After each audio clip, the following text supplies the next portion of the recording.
Good evening, dear listener. As the day softly fades into the quiet hush of night, I invite you to settle deeper into your bed, letting the pillows cradle your head and the blankets wrap around you like a warm embrace.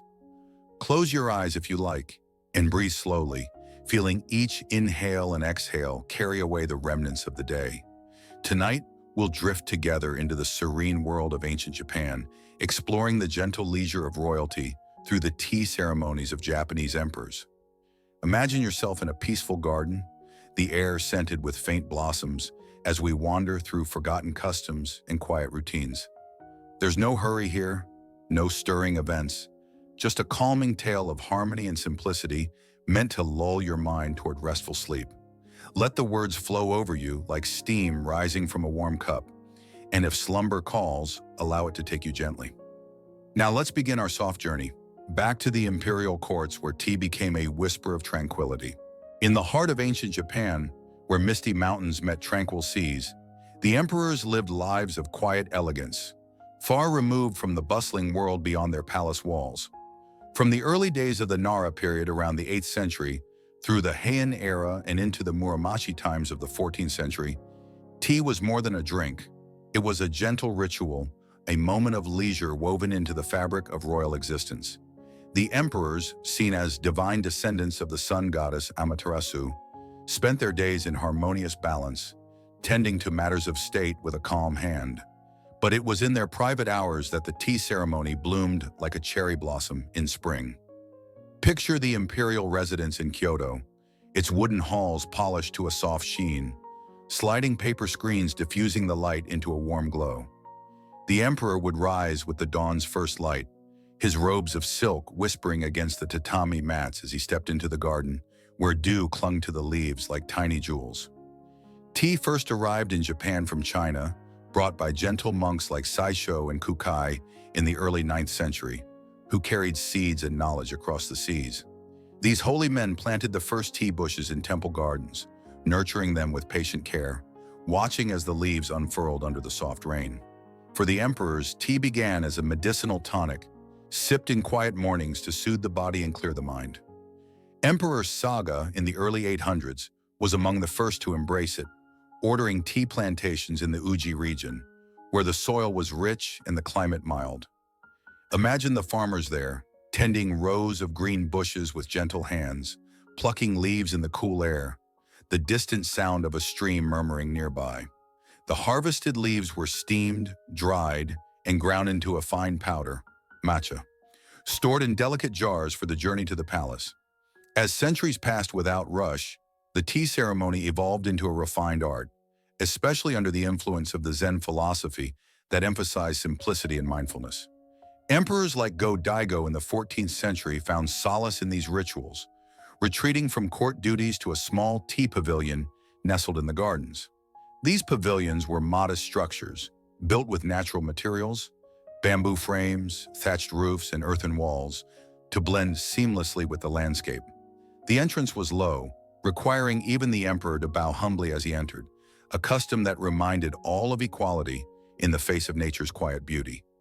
Inside, the room was sparse, a scroll hanging on the wall with a simple ink painting of mountains, a single flower arranged in a vase, its petals opening slowly like a secret unfolding.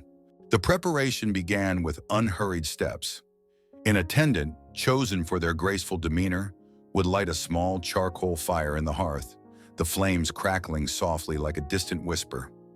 Water from a pure spring was heated in an iron kettle, its steam rising in lazy curls, filling the air with a faint earthy aroma.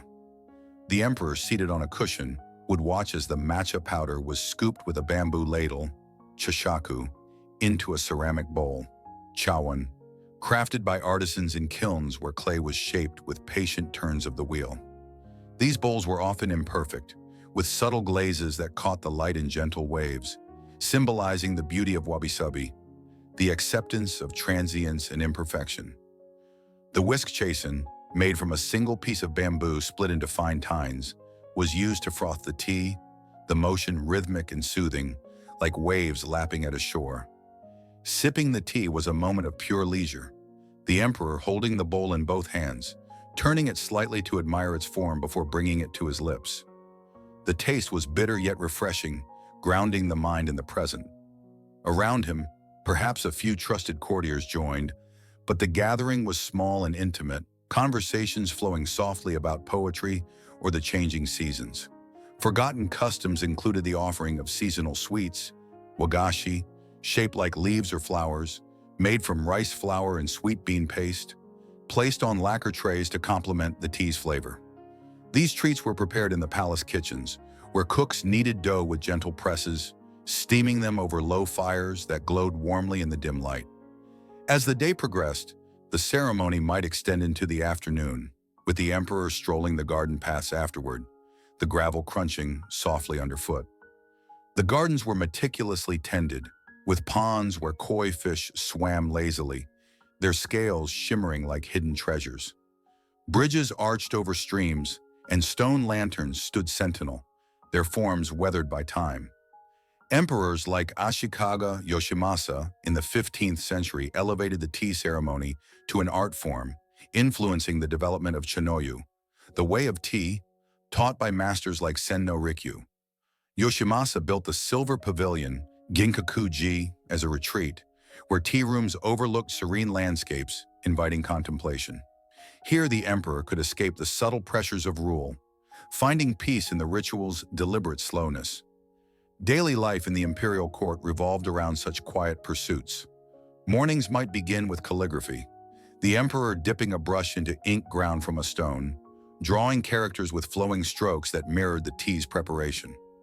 Afternoons were for tea, a bridge between duty and rest. The attendants, often from noble families, learned the ceremony's nuances over years, practicing the precise angle of a bow, the gentle placement of utensils. Customs dictated that the host serve the guests first, turning the bowl so the most beautiful side faced them, a gesture of humility and care.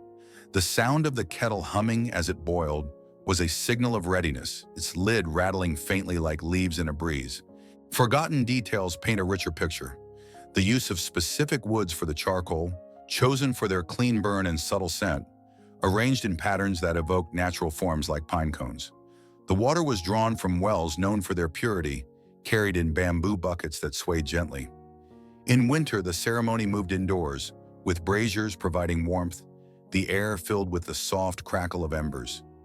Emperors like Go-Mizunoo in the 17th century continued these traditions, even after retiring, spending days in tea houses where the outside world faded away. The influence of Zen monks was profound yet gentle.